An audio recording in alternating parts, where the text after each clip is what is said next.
With me now, Rich McCormick, Republican from Georgia, Marine, former Marine, as well, helicopter pilot. You flew in Afghanistan, right? Well, I didn't fly in Afghanistan. Okay. I was an emergency room physician in Role 3 Hospital in Kandahar as the head of emergency medicine. Got it. And then I was in the Persian Gulf for 2 tours as a helicopter pilot for the Marine Corps. So, man of many titles, I take it. You've been calling for this action across Iran for years. And the president today basically said the Navy's gone, the Air Force is gone, the communications are gone. We heard from Bradley Cooper of CENTCOM that 90% of the drones basically have fallen. At this point, how much longer do you expect this to take? I want to make sure we finish the job. The worst thing we do is leave them intact to produce these mass production of drones and things that can reach out and touch countries around them. That they have deliverables, whether it be a dirty bomb or a nuclear arsenal, that would be catastrophic. Do you think at this point they have any sort of capabilities at that level?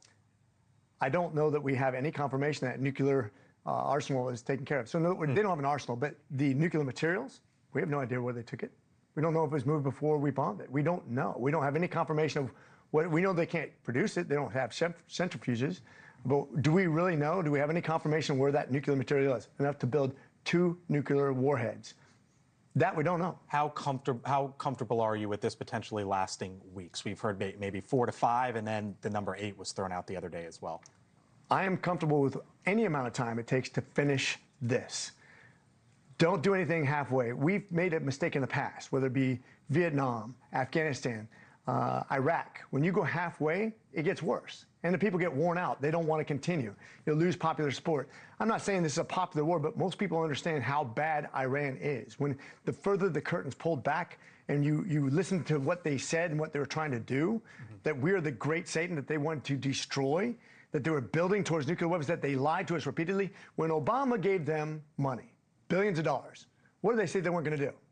Enrich uranium. And they did it anyways, because they're allowed to, by their religion, lie to us in bad faith. I spoke to General David Petraeus at the top of the show. Here's what he said.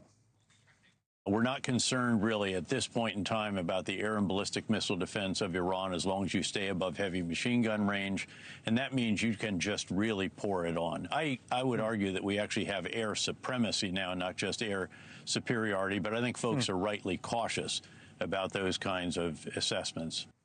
From a military perspective, this is going as well. I think that the American military could have hoped, and we've heard as much essentially from the commander-in-chief. Let me show you what's going on in Georgia, in your backyard, though, because there's a story that's developing about gas prices. For example, Georgia, it's up 39 cents in just the past week. What would you say to the folks back home who are driving to the pump right now and seeing that? It's temporary, and it'll come back down again. How temporary? Well, remember when Biden was president? It was a lot higher for a long time, and people got used to it, and they made excuses for it. But when we have production increase again, when we have OPEC nations stepping up, when the Gulf is open back up again, when we're not worried about mining, you're going to see a lot more oil flood the market again. We can step up our production very easily. By the way, it would have been a lot easier had we been friendly to oil. What would you say if someone said to you, I don't think the high prices are worth it? A lot of people are going to be against this. That's normal. And by the way, it's okay to disagree. That's what makes our great nation great, because we can disagree. We don't. As a matter of fact, if we all agree on everything, that's a really bad scenario. People will disagree for different reasons. I hope they don't disagree just because they hate Trump, which is, by the way, a great majority of the people. Whatever he does, it's going to be bad. But I think this is a player that we're going to save potentially thousands, maybe tens of thousands of people's lives. Not just in Iran, by the way, but around the world, by taking out a regime that has basically dedicated itself to eliminating Israel, eliminating the United States, has had proxy wars against us for 50 years. I got to run. Rich McCormick, Congressman, thank you so much. Appreciate it.